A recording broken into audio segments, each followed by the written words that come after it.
I'm depressed.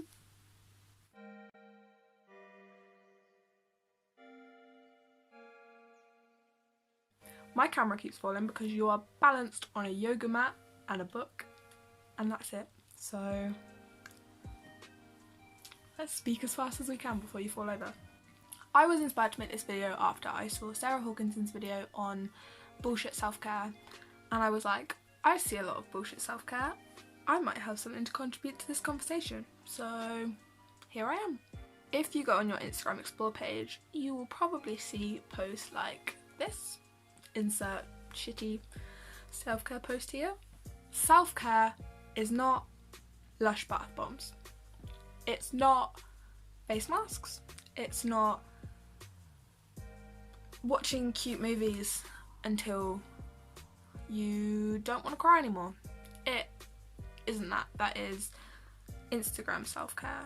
That is aesthetic self-care. Self-care could be anything for you. It could be washing your bed sheets, it could be journaling, it could be buying yourself nice food instead of binging on pasta for a week straight.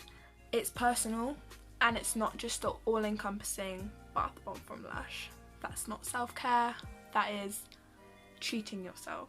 I guess they could be in the same category, but self-care is more vital to you staying mentally healthy and staying sane enough to function as a normal human being throughout your daily life. Here are some not Instagrammable self-care bullshit tips that you probably don't want to hear, but will definitely help you in the long run. Number 1 is actually get out of bed. The hardest on this list, in my opinion, if you're depressed, you don't want to get out of bed. Completely understand that. Even if it's to shake last night's digestive biscuits off of your bed, just get out of the sheets and stand upright for a minute and stop laying in your pit of despair for a minute. Just get out of bed. That is it. It's the hardest thing.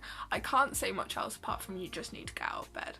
Once you are out of bed, once you have got that courage to get out of bed, because that is the hardest thing, make your bed.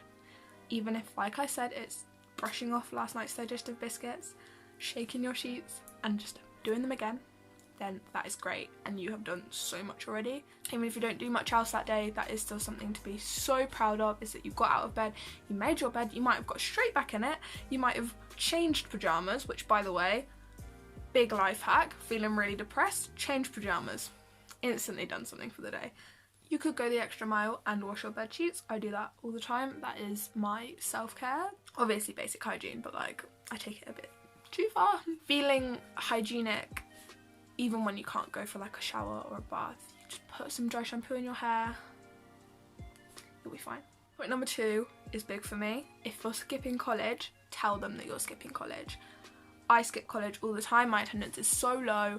Because of my mental health, I don't go to college a lot, and it is a problem, but if you're going to skip college, you need to tell them where you are. Otherwise, they'll be on your back all day, they'll be asking you where you are, you'll have phone calls, you'll have messages. Just tell them that you're not coming in. Even if you have to lie, be like, I threw up last night, it's still telling them that you're not going to be in. If you can let them know that you're having a bad time, that is so great, and tell them that you're not having a good time. And number 3 is look after something that isn't yourself.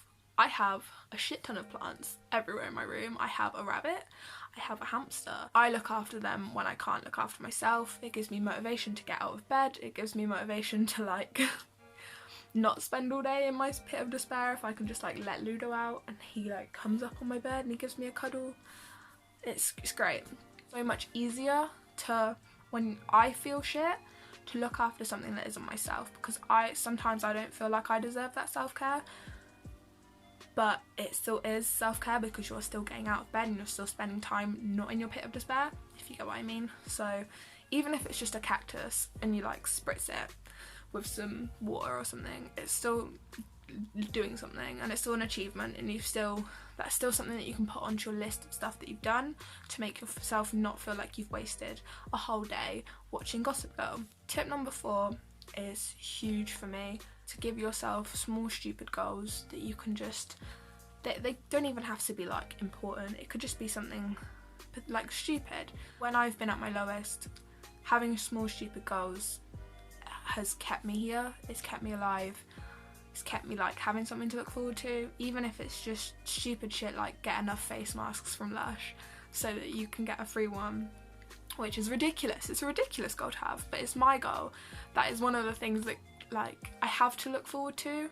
Another one of mine is every £3 that I get in a spare change pot, I will buy myself some flowers. And small things like that, small like treat yourself moments that might translate to Instagram self-care is huge. It's just small things, small things, small steps is the key, really. Number five, I can't count. Number whatever the fuck, when I'm feeling extra bad, sometimes I tend to disassociate and music helps me get back down. An emergency playlist with songs that you know will either make you feel okay or make you cry your eyes out is vital for self-care. Here are the songs on mine.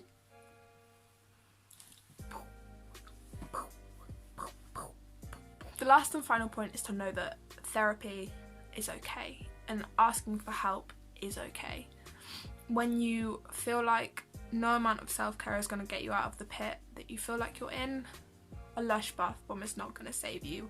Therapy isn't giving in, it's getting help for when you feel like you can't raise yourself up to the point that you need to be at.